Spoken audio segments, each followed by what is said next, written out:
कर ले, 2-3 का मेहमान। मन नेकी कर ले, 2-3 का मेहमान।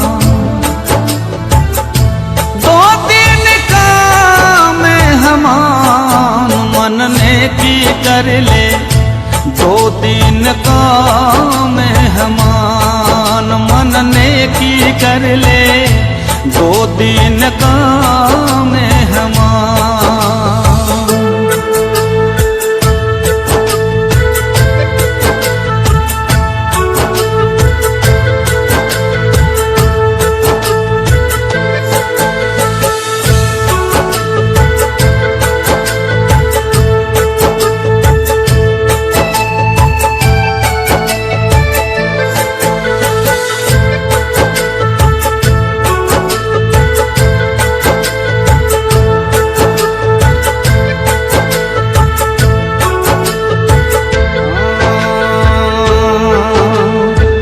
जोरू लड़का कुटुंब कबीला, 2 दिन का तन मन का मेला।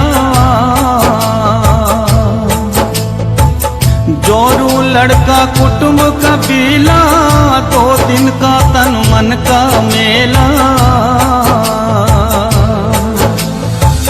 अंतकाल हंस जाए अकेला, सजमाया मंडान। मन नेकी कर ले, 2-3 का मेहमान। मन नेकी कर ले, 2-3 का मेहमान।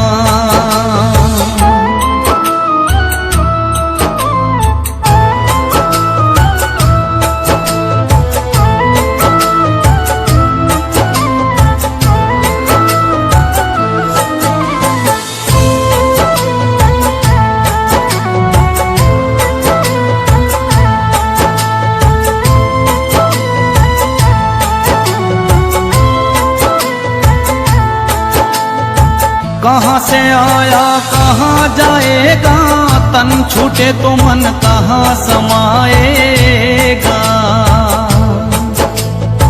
कहाँ से आया कहाँ जाएगा, तन छूट मन कहाँ समाएगा। आखिर तुझको कौन कहेगा,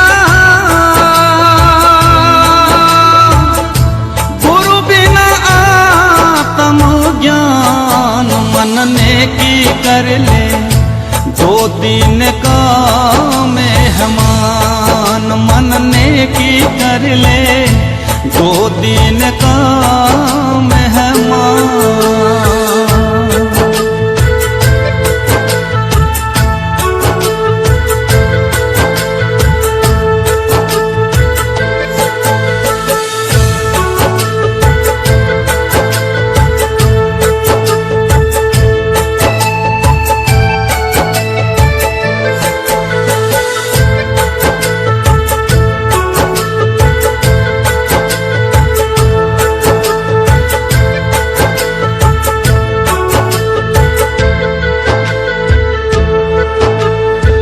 कौन तुम्हारा सच्चा साईं, झूठी है ये सकल सगाई। कौन तुम्हारा सच्चा साईं, झूठी है ये जग असनाई। कौन ठिकाना है तेरा भाई, क्या बस्ती क्या नाम। मन नेकी कर ले, 2-3 का मेहमान। मन नेकी कर ले, 2-3 का मेहमान।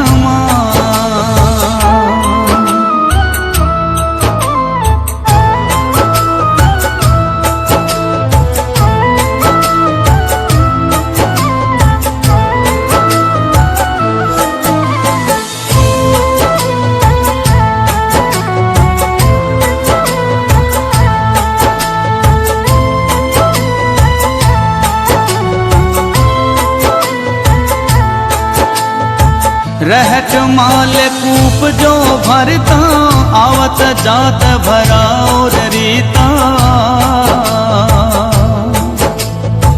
रहट माल कूप जल भरता, आवत जात भरा और रीता। युगों युगों से मरता जीता, क्यों करता अभिमान। मन ने की कर ले दो दिन का मेहमान। मन ने की कर ले दो दिन का मेहमान।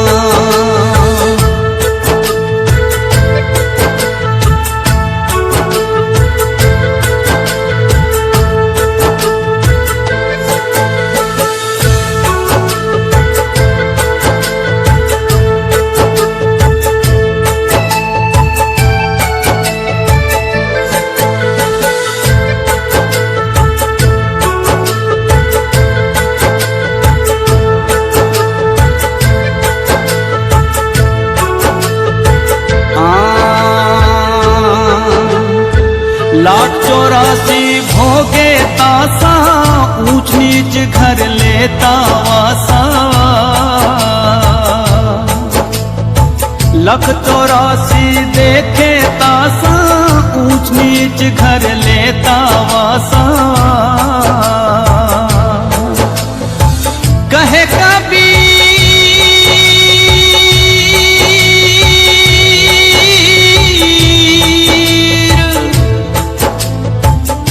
कबीर सुनो भाई साधो,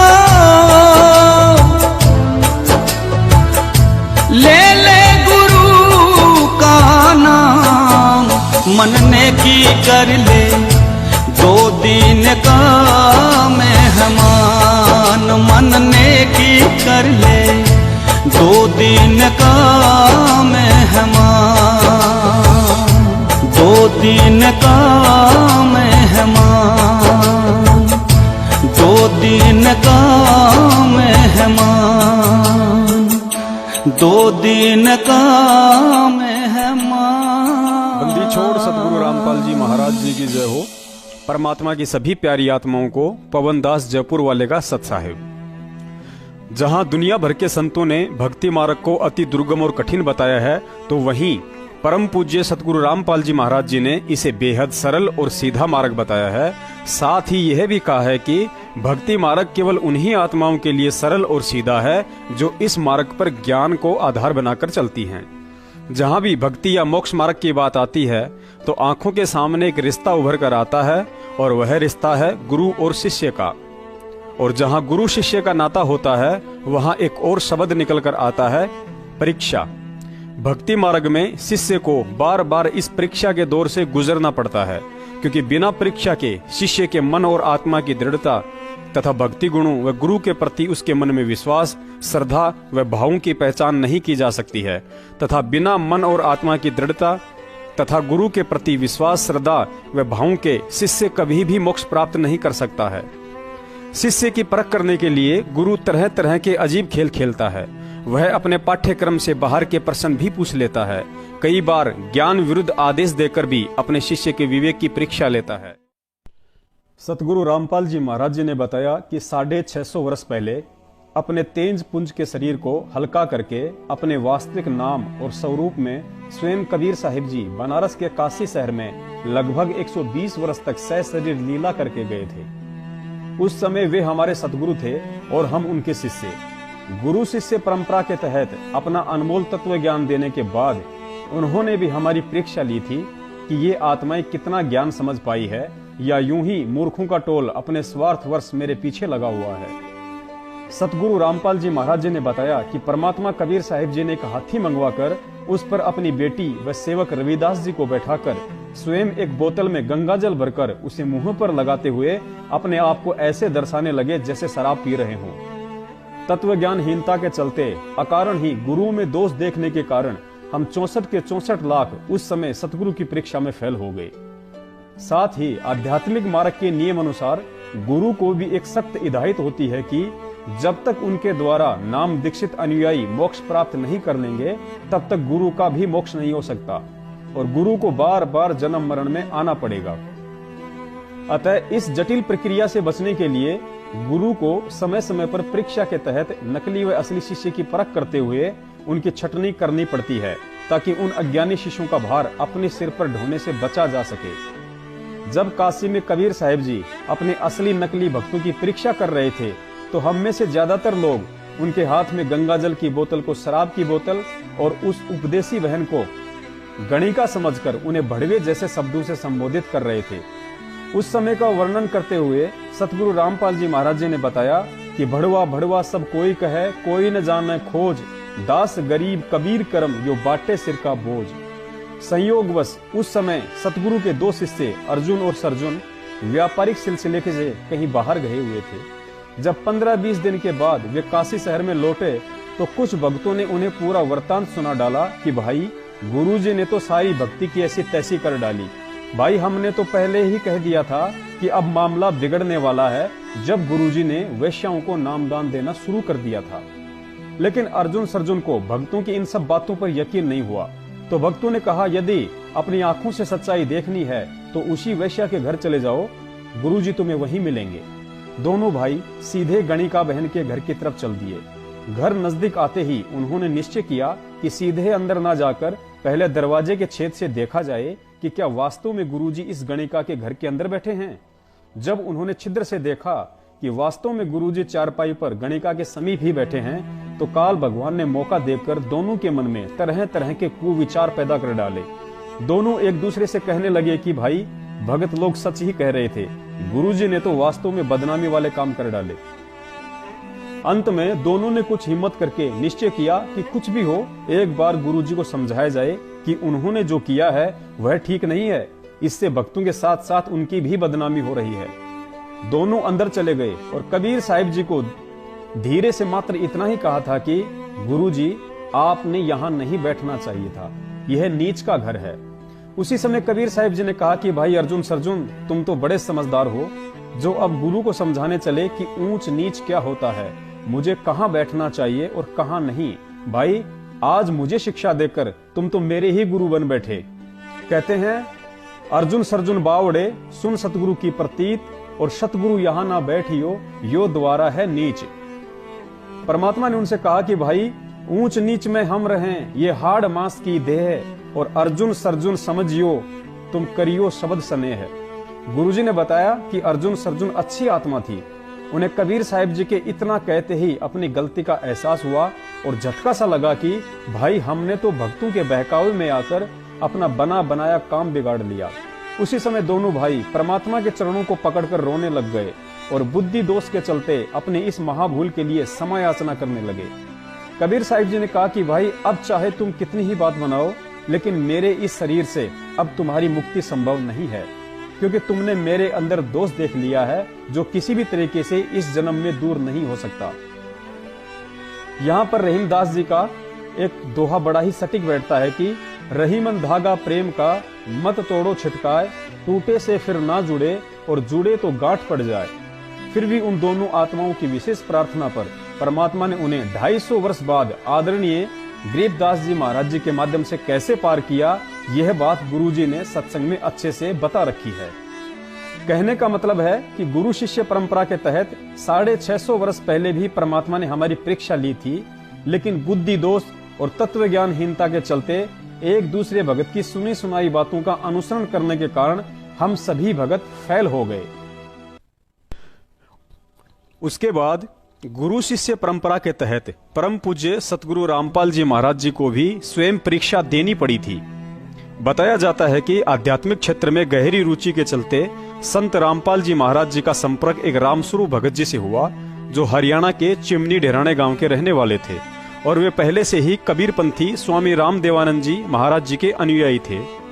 एक दिन रामस्वरूप जी ने संत रामपाल जी महाराज जी से कहा कि आपके मतलब के एक संत हैं, यदि आप उनसे भेंट करना चाहते हो तो मैं आपको उनके पास नाम दीक्षा के लिए ले चलता हूँ। परमात्मा ने अपना सारा खेल पहले से ही रचा हुआ था। रामस्वरूप जी को तो इस लीला में मात्र निमित्त ही बनना था। संत रामपाल जी महाराज जी तुरंत उनके साथ चल दिए और जाते ही नाम दीक्षा ले ली, मानो जैसे वर्षों से स्वामी रामदेवानंद जी महाराज उन्हीं का इंतजार कर रहे थे। सतगुरु रामपाल जी महाराज जी को काफी समय बीत गया था अपने गुरुदेव की भक्ति और सेवा भाव में। उधर स्वामी रामदेवानंद जी महाराज जी काफी वृद्ध हो चले थे, लगभग 115 वर्ष के आसपास उम्र हो चुकी थी। संगत भी लगभग 8-9 लाख के आसपास हो चुकी थी और गुरु शिष्य परंपरा के तहत अब परीक्षा तो उन्हें भी लेनी थी। कुछ समय बाद उनकी तबीयत खराब रहने लगी। दस्त लगने के कारण उन्हें बार बार फ्रेश होने के लिए जाना पड़ता था। सामान्यतः किसी भी व्यक्ति को 2 या 3 दिन तक ही दस्त की शिकायत रहती है, लेकिन स्वामी जी को महीना बीत गया फिर भी शिकायत ज्यों की त्यों ही बनी रही। उधर संगत में खुसर फुसर शुरू होने लग गई, जैसे वैश्या को नाम दीक्षा देने के बाद काशी शहर में शुरू हो गई थी। भगत लोग आपस में बातें करने लगे कि भाई गुरुजी काफी वृद्ध हो चुके हैं, लगता है जाने का समय नजदीक आ रहा है। कुछ कहने लगे कि भाई इतने दिन भी किसी को दस्त लगते हैं। जब गुरुजी से अपनी तबीयत संभलने में नहीं आ रही है तो भक्तों का क्या होगा। इसी बीच एक दिन रामस्वरूप भगत जी संत रामपाल जी महाराज जी के पास आए और अन्य संगत की भांति उन्हें गुरुजी की ढलती उम्र और बीमारी के विषय में बताया, लेकिन संत रामपाल जी महाराज जी ने रामस्वरूप जी की बात पर कोई विशेष ध्यान नहीं दिया। कुछ दिनों बाद एक बार पुनः रामस्वरूप जी वही बात संत रामपाल जी महाराज जी के सामने दोहराने लगे और कहा कि भाई लगता है गुरुजी का दिमाग खराब हो गया है, बार बार फ्रेश होने जाते हैं और कई बार तो बिना बाथरूम गए ही कहते हैं कि मेरे गंदे हाथ हो रहे हैं, धुलवाओ। तब संत रामपाल जी महाराज जी ने रामस्वरूप जी की ओर देखा और कहा, अरे रामस्वरूप, यह बात बोलने से पहले तेरी जीभ कट क्यों नहीं गई। गुरु जी का दिमाग खराब हो गया है। अरे भाई, गुरु यानी परमात्मा, और जिस दिन परमात्मा का दिमाग खराब हो जाएगा उस दिन तो सृष्टि का ही विनाश हो जाएगा। ये चांद, तारे, सितारे और ब्रह्मांड सब हिल जाएंगे। लेकिन देख, आज सुबह भी हुई है, सूरज भी निकला है और प्रकृति में सारे कार्य सुनियोजित तरीके से हो रहे हैं। कहते हैं, पो फाटी पगड़ा भया, जागी जिया जून, सब कहूं को देत है वो चौथ समाना चून। जो परमात्मा तेरी आंखों के सामने चींटी का कण भर से और हाथी का मन भर से पेट भर रहा है और तू कहता है कि परमात्मा का दिमाग खराब हो गया है। भाई, दिमाग गुरुजी का नहीं बल्कि बुद्धि दोष के चलते तेरा खराब हो गया है। दस्त गुरुजी को लग रहे हैं, तकलीफ गुरुजी स्वयं उठा रहे हैं, लेकिन व्यर्थ ही तुम्हारे पेट में दर्द और दिमाग में खरपतवार क्यों पैदा हो रही है। चल के माफी मांग गुरुजी से, वरना लोक परलोक कहीं भी ठिकाना नहीं मिलेगा। उसी समय रामस्वरूप जी को अपनी गलती का एहसास हुआ और संत रामपाल जी महाराज जी के साथ चलकर स्वामी जी से पैरों पड़कर क्षमा याचना मांगी। उसके बाद आगे क्या हुआ हम सभी जानते हैं कि उस परीक्षा में सतगुरु रामपाल जी महाराज जी ही उत्तीर्ण हुए और फिर उन्हें स्वामी जी की ओर से नाम उपदेश व आने वाले समय में पूरे विश्व में एकमात्र महान संत होने का आशीर्वाद भी मिला। बोलो सतगुरुदेव की जय हो। कहने का मतलब है कि गुरु शिष्य परंपरा के तहत इस अग्नि परीक्षा से स्वयं संत रामपाल जी महाराज जी को भी गुजरना पड़ा था। फिर आप और हम कौन से खेत की मूली हैं जो इस अग्नि परीक्षा से हमें ना गुजरना पड़े। आज गुरु शिष्य परंपरा के तहत संत रामपाल जी महाराज जी हमारे सतगुरु हैं और हम उनके शिष्य, और पिछले 26 वर्षों से वे इस अनमोल तत्व ज्ञान की बेहिसाब हम पर बारिश कर रहे हैं, तो परीक्षा हमारी भी होनी थी। कहते हैं, भाई जो गुरु वचन पर डट गए कट गए फंद 84 के। गुरु हमेशा शब्द की चोट मारता है और उसी शब्द से वह अपने शिष्यों को परख लेता है कि इनमें से कितने विवेकी हैं और कितने भेड़ चाल में मस्त हैं। सत्संगों में बताया गया कि गुरु की कथनी को देखना चाहिए, ना कि उनकी करनी को। कथनी मतलब उनके वचन अर्थात आदेश पर विवेकशील होकर चलने से है। 650 वर्ष पहले भी हमने परमेश्वर कबीर साहिब जी के द्वारा काफी वर्ष तक कहे गए वचन अर्थात कथनी को त्याग कर उनके हाथी पर बैठकर किए गई करनी को ही देखा और एक दूसरे की देखा देखी में भेड़ चाल चलते हुए मार खा गए। दादा गुरुजी ने भी अपने अंतिम समय तक वही अनमोल तत्व ज्ञान की कथनी कथी, लेकिन अकेले संत रामपाल जी महाराज जी को छोड़कर सभी 8-9 लाख भक्तों ने उनकी खराब तबीयत वाले करनी को ही अधिक देखा और मार खा गए। और आज 18 नवंबर 2014 बरवाला कांड के बाद का समय 15 लाख भक्तों के लिए संत रामपाल जी महाराज जी की उस कथनी पर चलने की अग्नि परीक्षा थी, जिस कथनी पर वे पिछले 23 वर्षों से अपने सत्संगों के माध्यम से हमें चलने का संदेश व आदेश दे रहे थे। लेकिन बरवाला कांड के समय उनके सत्संगों वाली कथनी को पांडाल में रखे अपने बैग की जेब में डालकर ऊपर से चैन लगा दी और सतलोक आश्रम मैनेजमेंट के उन बड़े बड़े सारनामियों की ज्ञान विरुद्ध घटिया करनी को सतगुरु का आदेश समझकर चरण पादुका की तरह माथे से लगाकर झट से काले कपड़े पहनकर हाथों में लठ पत्थर जलती हुई मसालें पेट्रोल बम और बंदूकें पकड़कर एक झटके में उनके 23 वर्षों की मेहनत को हम पढ़े लिखे मूर्खों ने मिट्टी में मिला डाला तथा समिति वाले चंद मूर्खों के बहकाव में आकर मीडिया के माध्यम से गुंडों वाली पोशाक और हरकतें करके उनके नाम और ज्ञान की दुनिया के सामने धज्जियां उड़ा डाली, जिनमें से एक मूर्ख उस समय मैं स्वयं भी था। चूंकि परमात्मा ने कलयुग की इस बिचली पीढ़ी को मोक्ष के लिए चुना था और उनका वचन है कि यदि मर्यादा में रही तो असंख्य आत्माओं को सतलोक लेकर जाऊंगा। अतः उस दयालु परमात्मा की दयालुता तो देखिए। सतलोक आश्रम मैनेजमेंट के षड्यंत्र में फंसे हम नादानों की इस महाभूल को सुधारने के लिए उसने हमें पुनः भूल सुधार का एक और मौका दिया, और वह दूसरा मौका था कांड के दूसरे ही दिन मीडिया के माध्यम से उनका साक्षात बयान देना। जेल जाते जाते भी हमें काल एजेंटों से सावधान रहने के लिए उन्हें सारी सच्चाई बतानी पड़ी और हम मूर्खों के लिए एक संदेश छोड़ गए कि जिस मनवश सतलोक आश्रम मैनेजमेंट और राष्ट्रीय समाज सेवा समिति के बहकाव में आकर तुम लोगों ने मेरी कथनी पर न चलकर उनकी करनी को श्रेष्ठ मानकर भक्तों के लक्षण त्याग कर जो ज्ञान विरुद्ध हरकतें की हैं, वह राष्ट्रीय समाज सेवा समिति मेरी नहीं है और मुझे भी आश्रम में रोक रखा था। झूठे कैसे हैं आपके ऊपर? आपके गुंडे इतने खड़े थे वहाँ पे, हजारों आदमी हरियाणा पुलिस से। मेरे नीचे राष्ट्रीय समाज सेवा समिति नहीं तो आपकी समिति है। अरे आपकी तो है कि आप बिल्कुल सही है, लेकिन कोर्ट को गुमराह कहीं न कहीं किया गया। ये कहा जाता रहा कि आप अस्वस्थ है जिसकी वजह से कोर्ट में पेश नहीं हो पाए। अब स्वस्थ हो गया, मैं पहले बीमार था। रामपाल जी, आपकी जो बेल एप्लीकेशन थी वो भी अब रिजेक्ट कर दी गई है। जो 2008 में आपको बेल मिली थी कोर्ट की तरफ से, उसके बारे में क्या कहना है? धन्यवाद। जो पूरा विवाद हुआ उसमें 6 लोगों की जान गई, आपको कोई अफसोस है उस बात का? बहुत अफसोस है जी। नहीं, जो आपने अपने अनुयायियों को जिम्मेदार ढाल कौन है बनाया इस चीज़ का? और आप पीछे छुपे रहे, मैंने किसी को नहीं, वो आप सही मानते हैं? मैंने नहीं बनाया किसी को, वो अपने आप ही बन रहे थे, मुझे भी रोक रखा था। इस वीडियो में यदि आपने ध्यान से सुना हो तो मीडिया वाले ने पूछा कि आश्रम के बाहर जो आपके इतने गुंडे खड़े थे, तो सतगुरुदेव जी ने साफ साफ कहा है कि वे मेरे नहीं थे, राष्ट्रीय समाज सेवा समिति के थे और वह समिति मेरी नहीं है। जिन्हें अभी भी अपने गुरु की इस बात पर यकीन ना हो और आज भी राष्ट्रीय समाज सेवा समिति अर्थात सतलोक आश्रम मैनेजमेंट वालों को ही भगवान समझ रहे हैं, तो स्वयं समिति वालों के मुख से ही सुन लो कि समिति किसकी है। दूसरी तरफ उनके समर्थकों के हाथों में हथियार हैं, जो उनके भक्त आश्रम के बाहर खतरनाक हथियार लेकर डटे हैं। जबकि बीमारी के वक्त सलामती के लिए पूजा होनी चाहिए, भजन होना चाहिए, कीर्तन होना चाहिए और प्रार्थना होनी चाहिए, लेकिन बाबा की सलामती का ये कौन सा तरीका है?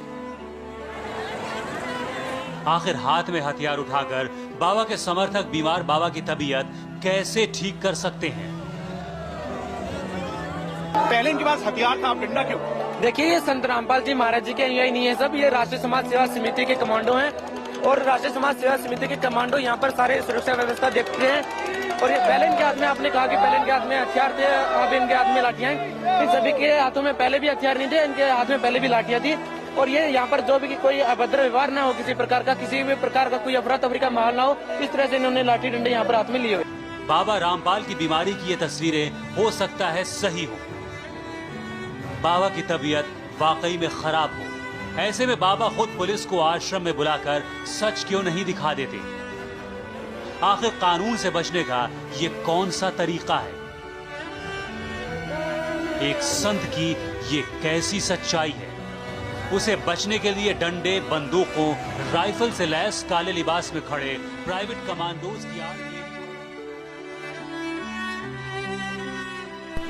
सतगुरुदेव जी ने हम अक्ल के अंधों को यह दूसरा मौका दिया था कि शायद इनकी बंद बुद्धि के पट खुल जाएं और अभी भी गुरु गद्दार सतलोक आश्रम मैनेजमेंट और समिति वालों की कुसंगति त्याग कर शेष समय अपने कुकर्मों की परमात्मा से बारंबार क्षमा याचना करने और भक्ति में बिताएं।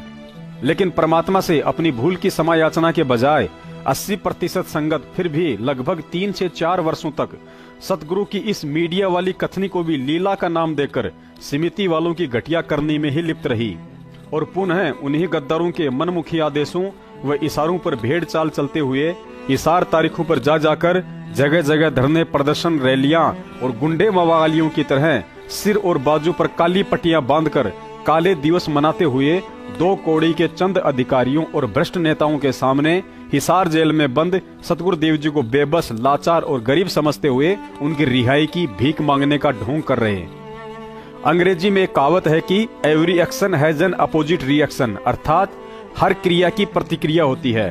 यदि क्रिया सही होगी तो उसकी प्रतिक्रिया भी सही होगी और यदि क्रिया ही गलत होगी तो जाहिर सी बात है उसकी प्रतिक्रिया भी गलत होगी।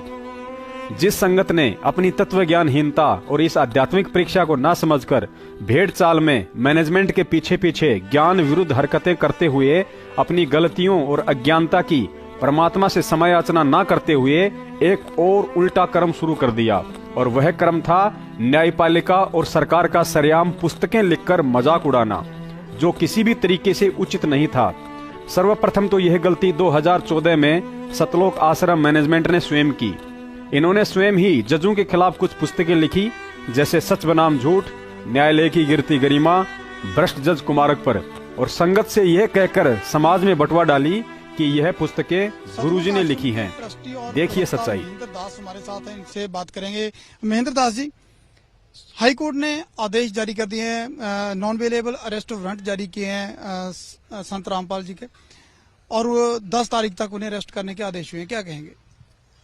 ऐसा महाराज जी समझते हैं, समझ सोचते ही हम खुद कोर्ट में चले जाएंगे। पहली बात तो ये है। दूसरी, इसका हम कोई लीगल इसका कोई समाधान ढूंढ रहे हैं, कोई लीगल हो। लेकिन जिस तरह से कोर्ट ने भी सख्त रुख अपनाया है, कोर्ट का कहना है कि जो आश्रम के जो समर्थक हैं, जो सपोर्टर्स हैं आपके, वो लगातार कानून प्रक्रिया को प्रभावित करने की कोशिश कर रहे हैं, सड़कों पर उतर आते हैं, क्या कहेंगे?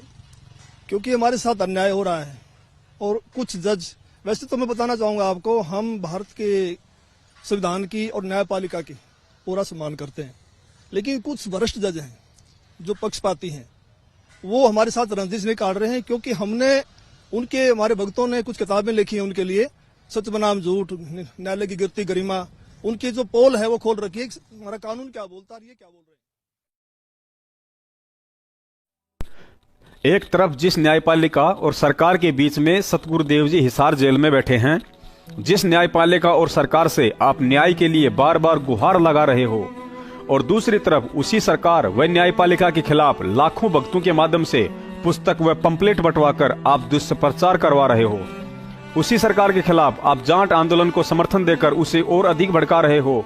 उसी सरकार के खिलाफ आज हरियाणा रोडवेज वालों को समर्थन देकर आग में घी डालने का कार्य कर रहे हो। उसी सरकार के खिलाफ आप भक्तों के माध्यम से कांग्रेस की सरकार को सरेआम समर्थन और वोट दिलवा रहे हो, और फिर उसी सरकार और न्यायपालिका से न्याय की उम्मीद कर रहे हो कि हत्या और देशद्रोह जैसे संगीन मुकदमों में हमारे गुरुजी को बाइज्जत बरी किया जाए।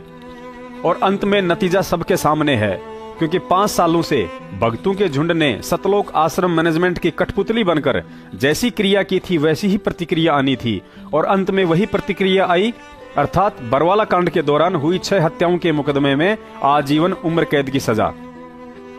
अब सतलोक आश्रम मैनेजमेंट के मुखिया महेंद्र भगोड़े का बचाव कर रहे उसके वकील एपी सिंह की तरह रटी रटाई भाषा मत बोलना कि हत्या का मुकदमा तो हम पर बनता ही नहीं है। ये तो पुलिस के लाठीचार्ज और आंसू गैस के गोलों से निकली धुआं से दम घुटने के कारण हुआ है। हाँ, यह सच है कि आश्रम के बाहर 6 मौतें पुलिस के लाठीचार्ज और आंसू गैस के गोलों से निकले धुआं के कारण, दम घुटने और भगदड़ के कारण हुई है। लेकिन पुलिस को लाठीचार्ज करने और आंसू गैस के गोले दागने के लिए किसने मजबूर किया और क्यों किया, इस तरफ संगत का ध्यान क्यों नहीं जाता है?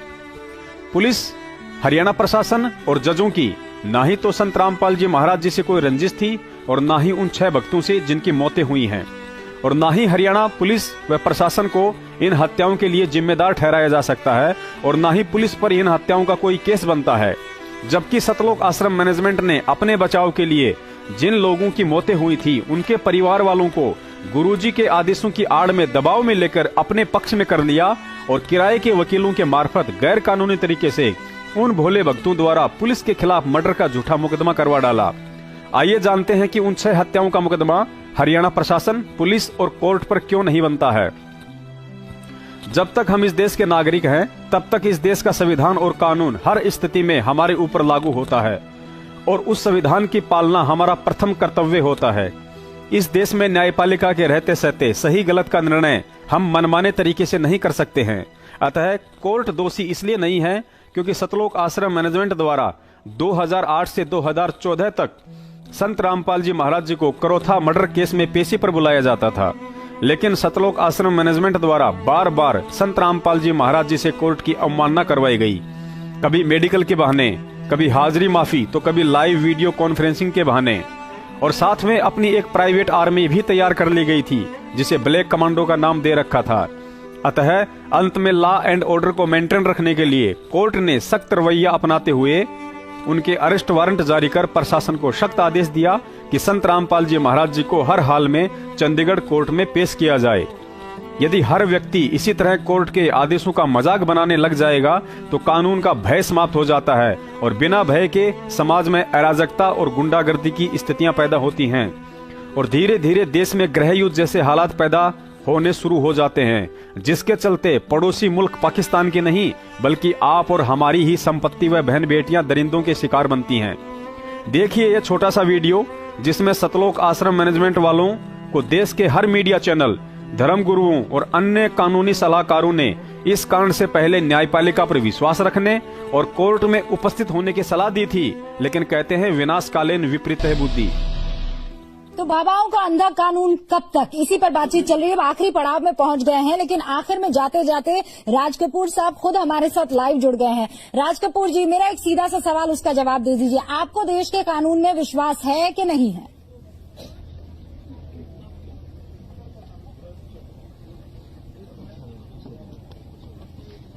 मैडम, हम देश के कानून में पूरी आस्था रखते हैं और उस देश के कानून का हम सम्मान करते हैं, लेकिन हम मैडम ये जो आप कर रहे हैं, जो अन्याय पूरे कायदे कानून है, जो नादिरशाही फरमान है, जो किसी आदमी को डरा धमका के और अपनी मर्जी से जो फरमान जारी करते हैं उसमें हम कोई विश्वास नहीं करते। किसने किसकी मर्जी से? मैंने तो नहीं भेजा फरमान, यहाँ बैठे हुए सरस्वती जी ने भी फरमान नहीं भेजा। ये तो देश की कानून ने, वो जज हैं, उन्होंने अगर कोई फरमान भेजा है तो उसकी तो पालना आप करेंगे ना। उसको आप पालन नहीं करेंगे तो किसका करेंगे? धमका आप रहे हैं प्रशासन को या फिर आप उल्टा कह रहे हैं प्रशासन आपको धमका रहा है?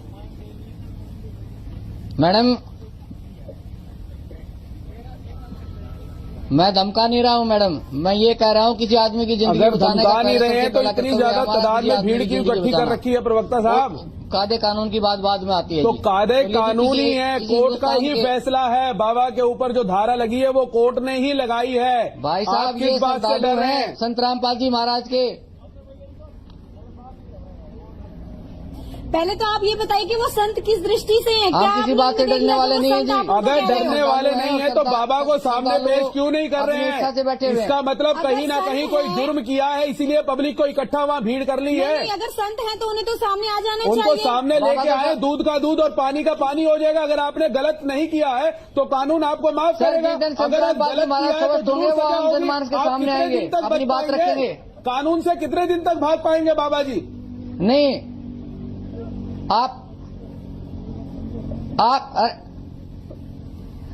भाई साहब, यदि संत रामपाल जी महाराज स्वस्थ होते तो आपकी सब बातों का जवाब वो खुद ही दे देते। संत रामपाल जी महाराज पूरे देश में भ्रमण करते हैं, सत्संग करते हैं, महाराज का दूध करते हैं, अमन और शांति भाईचारा का प्रतीक है संत रामपाल जी महाराज। तो लाए, बीमार है, पता तो लगे वो कितना बीमार है। उनको आप दिखाना ही नहीं चाह रहे। लाखों की तादाद में आपने। ये भाई साहब, ये कोई सभ्यता वाला बात नहीं कर रहे। आप एक आदमी बोलिएगा, आप एक आदमी बोलो, एक आदमी। राज कपूर जी, अगर वो बीमार है तो हम यहाँ बैठकर ऊपर हाथ उठाकर दुआ करते हैं। ये भीड़ नहीं है, ये संत रामपाल जी महाराज के अनुयायी है। आप अपने शब्दों को थोड़ा सा शब्दों को ब्रेक दें। ये भीड़ नहीं है, ये संत रामपाल जी महाराज के अनुयायी हैं। अरे ये अंधविश्वास में है, अनुयायी नहीं है, अंधविश्वास में। मैडम, मुझे बीच में डिस्टर्ब ना किया जाए किसी आदमी के द्वारा, मुझे बीच में डिस्टर्ब ना किया जाए। यदि आप मेरा पक्ष जानना चाहते हैं तो आप बात कीजिए मेरे से। आपका पक्ष ही जान रहे हैं, लेकिन सवाल नहीं करेंगे। आपकी बात मानेंगे वो सही, और आप हमारी बात ना माने वो गलत। तो बीच में कोई और आदमी ना बोले। उसको किसने अधिकार दे दिया मेरे से टीका टिकट करने का? वो है स्वामी विवेक विराट, वो भी मैं आपसे बात कर रहा हूँ, मैं किसी दूसरे आदमी से बात नहीं कर रहा। कपूर साहब वो भी एक धर्म गुरु हैं, जैसे आपके स्वामी विवेक जी से मैं बाद में बात करूंगा। मुझे पहले ये बताइए, मैं आपके सवाल का जवाब दूं या स्वामी जी के सवाल का जवाब दूं? जवाब तो आपको देना पड़ेगा, पूरा देश आपसे जवाब मांग रहा है। एक रुबेका लियाकत नहीं जवाब मांग रही है, स्वामी विवेक विराट जवाब मांग रहे हैं, दीपा शर्मा जी जवाब मांग रही है, जी न्यूज के नहीं तो एक एक करके मांगो ना, एक एक करके मांगो। आपको देना पड़ेगा ना राज कपूर जी, अगर आप तो एक एक करके मांगिए मैडम, शालीनता से मांगिए, एक एक करके मांगिए, मैं सबके जवाब देने को तैयार हूँ। ठीक है, अब एक सीधा सा सवाल मुझे ये बताइए, अगर वो बीमार, मैं मना नहीं कर रहा हूँ, मैं मना नहीं कर रहा हूँ, मैं कह रहा हूँ आप एक एक करके बोलिए ना, ताकि मुझे सुनने में और बात करने में सुविधा हो। ठीक है, आप मेरी बात सुनिए। मुझे ये बताइए, उनकी तबीयत अगर खराब है तो डॉक्टर भिजवा दिया जाएगा, डॉक्टर उनका ख्याल रख लेंगे। ये आप लाखों की तादाद में जो इकट्ठा हो जाते हैं, पुलिस को अपना काम नहीं करने दे रहे हैं, ये कहाँ तक ठीक है? इसे मैं विश्वास कहूँ या अंधविश्वास कहूँ, अंधी श्रद्धा कहूँ, क्या कहूँ, बताइए मुझे। मैडम यदि आपके पिताजी बीमार हो तो आप उन्हें देखने जाएंगे कि नहीं जाएंगे? क्यों नहीं जाएंगे देखने? आपके पिताजी यदि बीमार हैं और आप उन्हें दिल से चाहते हैं तो आप देखने जाएंगे नहीं जाएंगे? अपराधी हैं तो मैं ये सब हमारे गुरुजों के बच्चे हैं, सब मेरे उन्हें देखने के लिए आए हैं। तो मैं पहली लड़की होंगी जो उनको जेल पहुंचाऊंगी, मैं पुलिस थाने उनको पहुंचाऊंगी। संत रामपाल जी महाराज मैडम देखिए, अपने अंधविश्वास नहीं करूंगी मैं अपने पिता पर, देश का काम। संत रामपाल जी महाराज ने कोई अपराध नहीं किया है जी, आप ये बात जानिए। नहीं, आप गलत कह रहे हैं। पीछे क्यों पड़ा है कानून? आप गलत सजा देना चाहता है। आप जनता में गलत मैसेज भेज रहे हैं। संत रामपाल जी महाराज को अपराधी नहीं है, वो संत हैं। अरे ये देश का संत है वो, संत रामपाल जी महाराज अपराधी नहीं है। आप प्लीज अपने शब्दों में थोड़ा सा फेरबदल कीजिए। फेरबदल करती हूँ मैं। संत रामपाल जी महाराज ने क्या अपराध किया बताइए मुझे। मैं ये कहती हूँ, मैडम मैं आपसे ये जानना चाहूंगा आपसे ही कि संत रामपाल जी महाराज ने क्या अपराध किया बताइए मुझे। मैं जज नहीं हूँ, मैं वकील नहीं हूँ, ये कोर्ट डिसाइड करेगा राज कपूर जी। लेकिन हमारा ताल ठोक के जो सवाल था उसका जवाब तलाशने की कोशिश हो सकता है अगली बार फिर करनी जाए। राज कपूर जी, आपसे मेरे ख्याल से एक बार फिर से पूरा का पूरा ये प्रोग्राम रखना पड़ेगा बातचीत करने के लिए। आप एंड में जुड़े इसलिए बातचीत नहीं हो पाएगी, और बाकी सभी खास मेहमानों का भी बहुत बहुत शुक्रिया। इसके अलावा हरियाणा प्रशासन व खट्टर सरकार को इसलिए दोष नहीं दे सकते हैं क्योंकि हरियाणा में बीजेपी की सरकार इस कांड से मात्र 20 दिन पहले ही बनी थी। खट्टर सरकार तो इस मुकदमे की ABCD भी नहीं जानती थी। आनन फानन में सरकार ने इस कांड को रोकने के लिए भरकस प्रयास किया, जिसके चलते सरकार ने सतलोक आश्रम मैनेजमेंट से शांति वार्ता के लिए अपने 2 प्रतिनिधि आश्रम में भेजे, लेकिन महेंद्र एंड पार्टी अपनी जिद से टस से मस नहीं हुई। अब बीजेपी सरकार की बेगुनाही का इससे बड़ा सबूत और क्या होगा जब खुद सतलोक आश्रम के वरिष्ठ प्रवक्ता और राष्ट्रीय समाज सेवा समिति के तत्कालीन प्रधान मास्टर बलवान जाखड़ स्वयं बयान दे रहा है कि इस फसाद की मुख्य जड़ कांग्रेस का मुख्यमंत्री भूपेंद्र सिंह हुड्डा था, जिसने जजों पर दबाव डलवाकर यह झूठा केस बनवाया है। हरियाणा की बीजेपी सरकार नहीं चाहती है कि किसी तरह का झगड़ा हो, लेकिन बीजेपी उनकी साजिश का शिकार ना बने और इन केसों की CBI जांच करवाए। अब इस सतलोक आश्रम के वरिष्ठ प्रवक्ता को कौन समझाए जो स्वयं कह रहा है कि बीजेपी की सरकार को बने हुए मात्र 20 दिन हुए हैं, जो इस मुकदमे की ABCD भी नहीं जानती है। इधर कोर्ट ने सख्त आदेश देकर 20,000 पुलिस फोर्स संत रामपाल जी महाराज जी को अरेस्ट करने के लिए बरवाला में भेज दी है, और तुम कह रहे हो कि हरियाणा सरकार इसकी CBI जांच करवा दे। CBI जांच किसी लेबोरेटरी में नहीं होती है जो मशीन से सैंपल डाला और रिजल्ट बाहर आ जाए। CBI जांच के लिए सरकार को समय व शांति चाहिए थी, लेकिन शांति भक्तों ने नहीं दिखाई और समय सरकार के पास नहीं था। देखिए सतलोक आश्रम के प्रवक्ता का वीडियो, जिससे स्पष्ट है कि हरियाणा खट्टर सरकार का बरवाला कांड करवाने में कोई दोष नहीं है कि आज संत रामपाल हाईकोर्ट के सामने पेश नहीं होंगे। हमारे साथ आश्रम के प्रवक्ता बलवान जी हैं, इनसे जाने। बलवान जी, आज भी संत रामपाल पेश नहीं हो रहे कोर्ट में?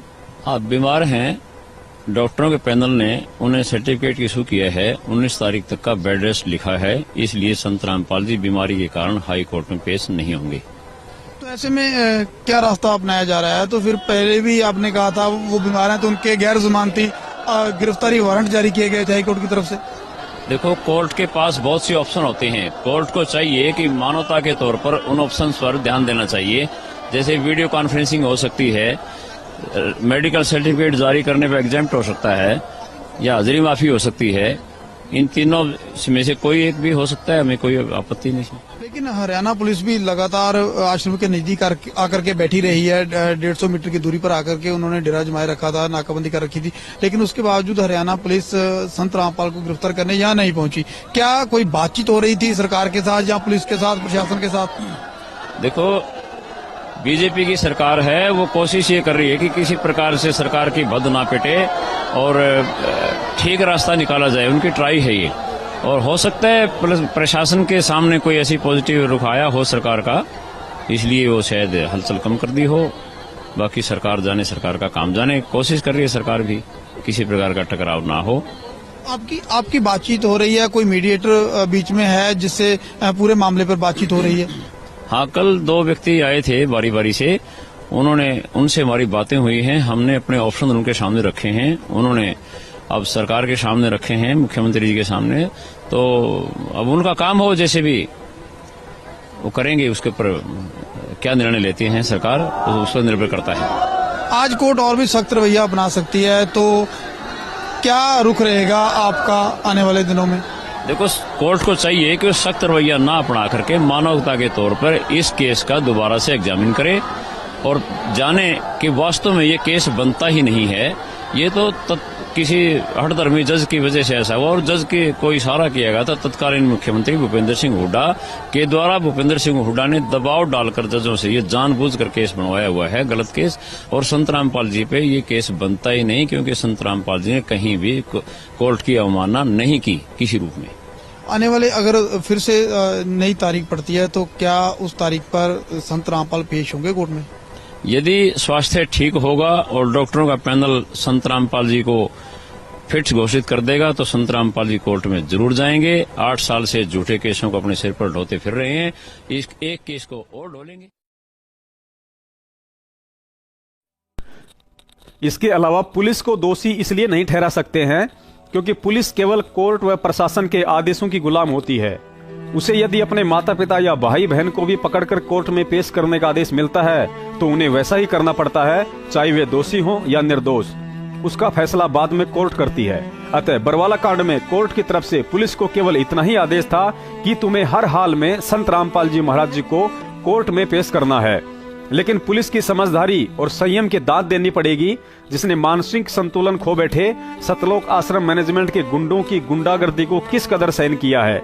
देखिए यह वीडियो जिसमें सतलोक आश्रम के मुखिया महेंद्र भगोड़े के द्वारा बाहर से मंगवाए गए किराए के गुंडों द्वारा हाथों में जलती हुई मसाले लेकर किस तरह पुलिस को उकसाया जा रहा है और जबरन लड़ाई के लिए पुलिस वालों के हथियार छीनने की कोशिश की जा रही है, लेकिन फिर भी पुलिस संयम दिखा रही है। वो उग्र होता जा रहा है। ठीक सामने की तरफ अगर आप देखें तो एक तरफ पुलिसकर्मी पीछे की तरफ भाग रहे हैं, तो वहीं जो बाबा के अनुयायी हैं वो आगे की तरफ आ रहे हैं। पुलिसकर्मियों को खदेड़ना शुरू कर दिया है। उनके हाथ में एक क्रूड पेट्रोल बॉम्ब टाइप है और ठीक पीछे की तरफ देखें तो हाथों में मशाल लिए वो पुलिस को पीछे की तरफ धकेल रहे हैं। ये स्थिति इस समय सतलोक आश्रम के बाहर की है। ठीक सामने की तरफ जो बाबा के अनुयायी हैं वो दिखाई दे रहे हैं। तो यहाँ पे पुलिसकर्मियों ने चारों तरफ से उन्हें घेरना शुरू कर दिया है। वज्र के साथ, वाटर कैनन के साथ आगे की तरफ बढ़ रहे हैं, लेकिन स्थिति इस समय सामान्य नहीं है। ये इस समय की हालत है ठीक सतलोक आश्रम के बाहर की। एक तरफ पुलिस है तो दूसरी तरफ संत रामपाल के समर्थक। ऐसे में स्थिति अब काबू से बाहर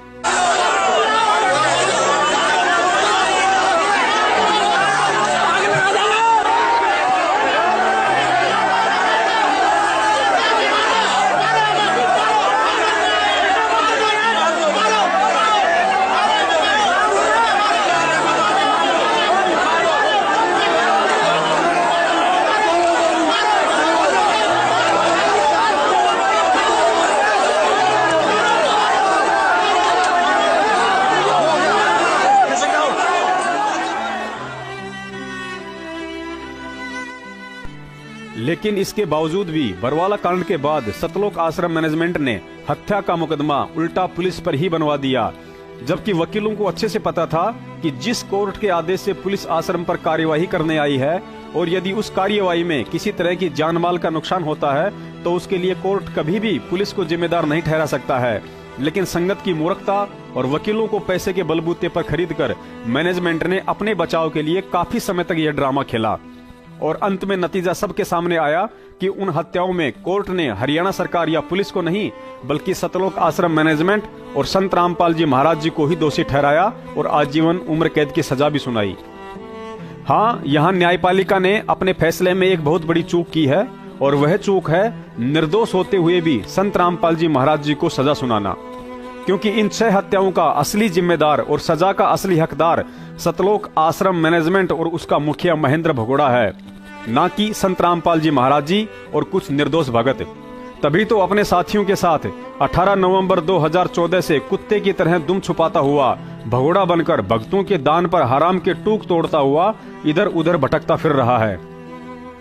लेकिन सबसे बड़ी विडंबना यह है कि संत रामपाल जी महाराज जी निर्दोष हैं। यह बात कोर्ट में कोई आम व्यक्ति या भगत नहीं बल्कि एक वकील ही साबित कर सकता है, क्योंकि मुलजिम और कोर्ट के बीच की कड़ी वकील होता है। लेकिन इसे भी दुर्भाग्य ही कहा जाएगा कि कोर्ट में संत रामपाल जी महाराज जी को निर्दोष साबित करवाने वाले सारे के सारे वकील उसी सतलोक आश्रम मैनेजमेंट के मुखिया महेंद्र भगोड़े ने कर रखे हैं, जो हर हाल में संत रामपाल जी महाराज जी से पहले अपना बचाव चाहता है और अपने बचाव के लिए चाहे संत रामपाल जी महाराज जी को उम्र कैद हो या फांसी, उसे कोई परवाह नहीं है, क्योंकि महेंद्र भगोड़े की नजरों में संत रामपाल जी महाराज जी की औकात किसी संत या भगवान के नहीं बल्कि एक सामान्य इंसान की तरह है। और इसका सबसे बड़ा उदाहरण स्वयं महेंद्र की यह 2 मिनट की ऑडियो है, जिसमें पवन जयपुर वाले को कह रहा है कि गुरुजी से प्रार्थना लगवाने के बाद भी मेरी मंजूरी जरूरी है।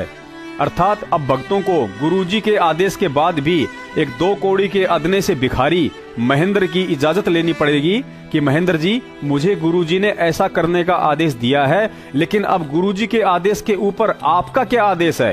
क्योंकि आपकी ऑडियो के अनुसार तो आप जगत पिता संत रामपाल जी महाराज जी के भी पिता हैं। सुनिए ऑडियो और संगत अपनी बंद आंखों को खोलने का प्रयास करे, क्योंकि सत्सेवकों द्वारा आपको हर बात का पुख्ता सबूत दिया जा रहा है, कोई हवाई फायर नहीं किया जा रहा है। सही बोल रहे हैं क्या? हाँ जी, उमर मोहल्ला बोल रहा था जी भगत जी।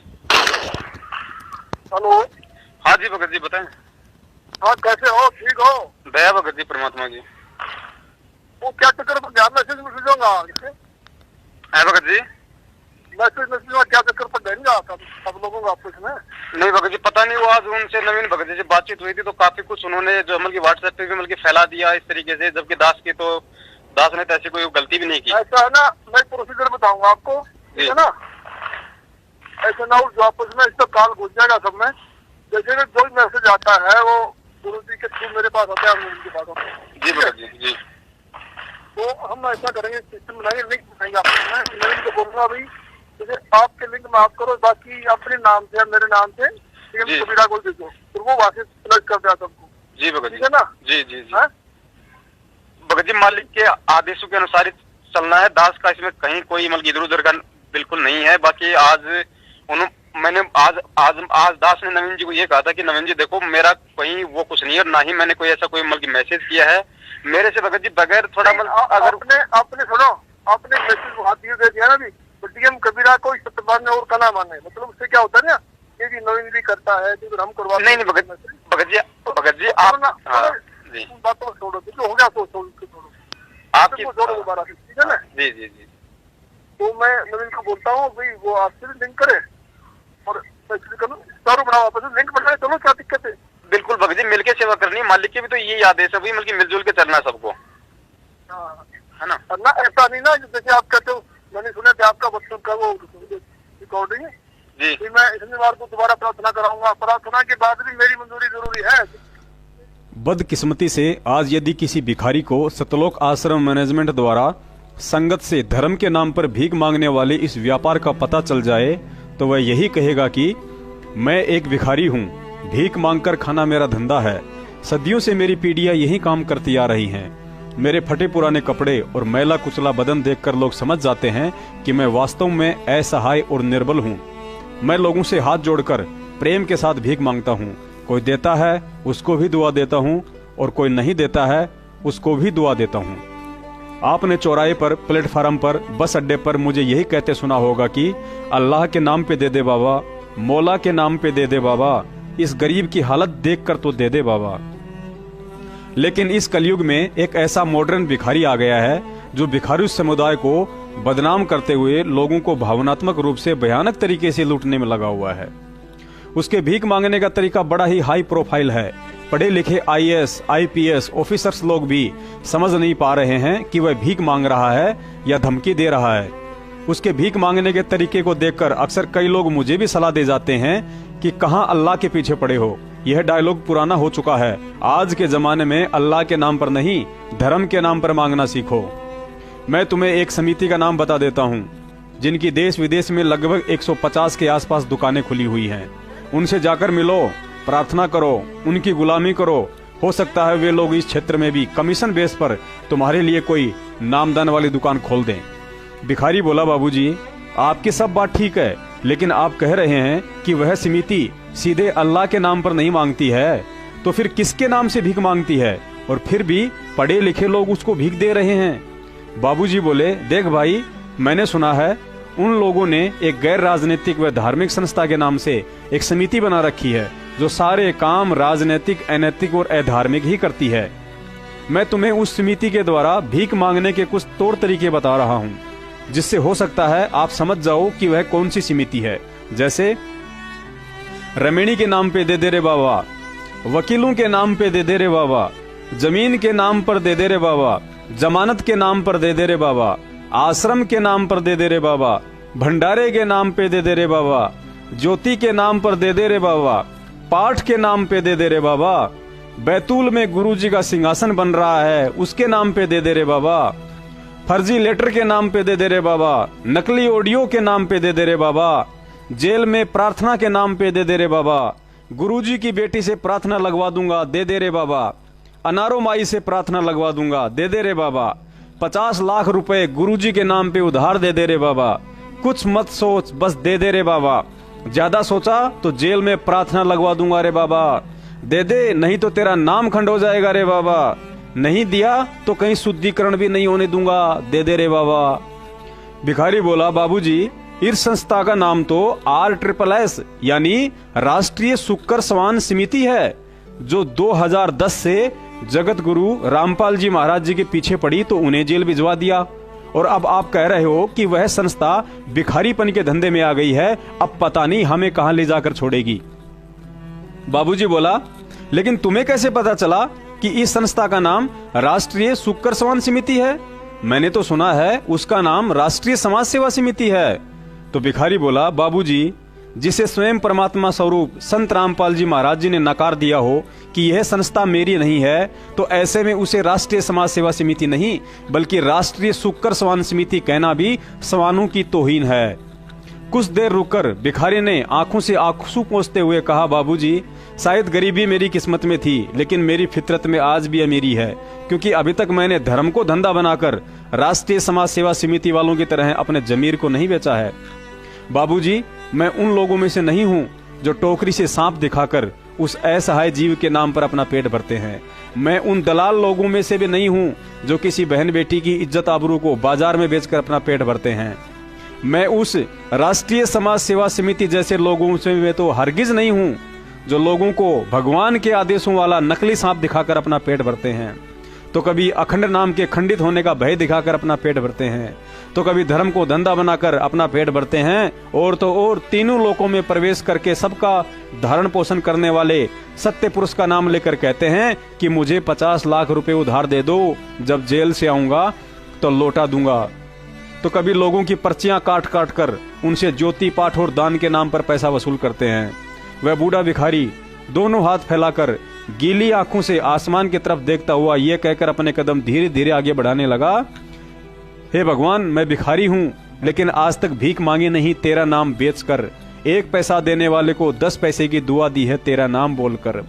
अच्छा हुआ जो अभी तक तेरी शरणागत आया नहीं तेरी अनमोल पुस्तक ज्ञान गंगा देख कर, वरना भीख की जगह आज गरीब भक्तों को लूटता, धर्म को धंधा बनाकर दान की पर्चियां काट काट कर तेरे ही आदेशों की नकली चादर प्रेरणा कंदर सासी मांग्या कर बैठिया रे, अर्जुन की लो लगे सतपुरुष ते वो तो मोती देवे उदारे, टूका कारण फिरे कुकरा 70 घर फिर आवे, ये तो लक्षण नहीं संत के, क्यों बाणा वृद्ध ल जावे।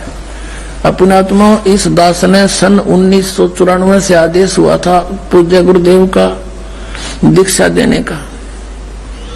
94 और 95 के मई तक तो दास सर्विस भी करता रहा, सैटरडे संडे को सेवा भी करता रहा, सब खर्चा अपने जेब से आप ही करता था। फिर परमात्मा की दया से इतना सेवा बढ़ गई, नौकरी भी त्यागनी पड़ी। दास जूनियर इंजीनियर की नौकरी करता था। उससे लेकर आज तक एक नया पैसा किसी से नहीं कहा दान दे दे या कोई पर्ची काटी हो। और आप देख रहे हो भगवान के दरबार में क्यों परमात्मा इतना देता है अपनी प्यारी आत्माओं को, और फिर उमंग भरता है, करे कराव साईं मन में लहर उठा, दादू से दरजीव के आप बगल हो जा। तो यहाँ देख लो कि कैसा मालिक की दया है, सब तरह की व्यवस्था है। और आज तक एक ना पैसा नहीं मांगा दास ने। तो कहते हैं जो मांगे सो बढ़ुआ कहिए, दर दर फिरे अज्ञानी, और जोगी जोग संपूर्ण जिसका मांगना पीवे पानी। तो ये कहते हैं गरीबदास साहिब जी कह रहे हैं कि उत्तर पश्चिम पूर्व पश्चिम उत्तर दक्षिण ये फिरदा दाने दाने नू, और सर्व कला सतगुरु साहिब की हरियाए हरियाणे नू। गरीबदास कहते कबीर साहब आए भगवान हरियाणे नू, और तो मांगते फिरो धक्के खाते फिरो उस भगवान को पहचानो।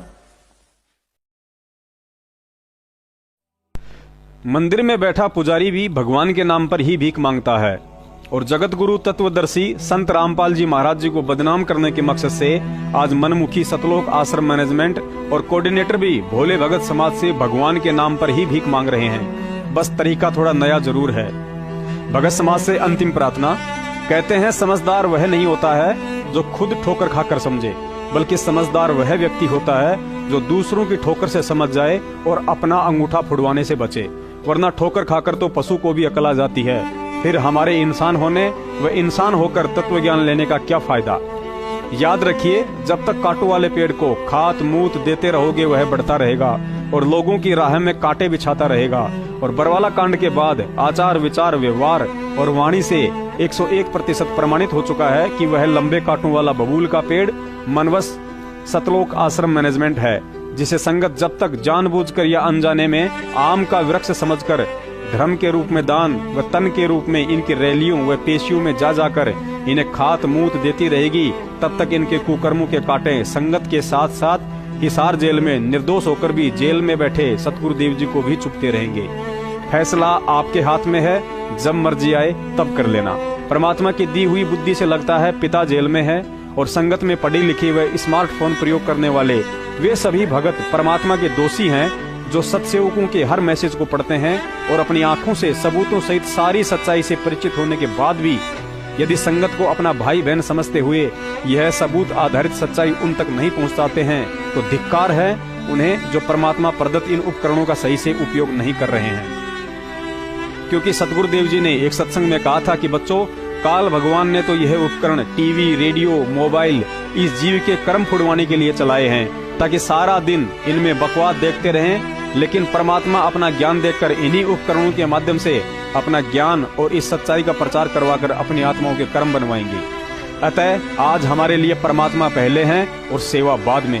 यह सच्चाई ज्यादा से ज्यादा भक्तों तक पहुंचाएं, ताकि वे अनजान आत्माएं भी मैनेजमेंट के पाखंड से बाहर निकलें, ताकि अपनी आत्माओं को सत्य का संग व ज्ञान विवेक आधार से चलता देख वह परमात्मा जेल से बाहर हमारे बीच आने की दया कर सके। सत साहेब।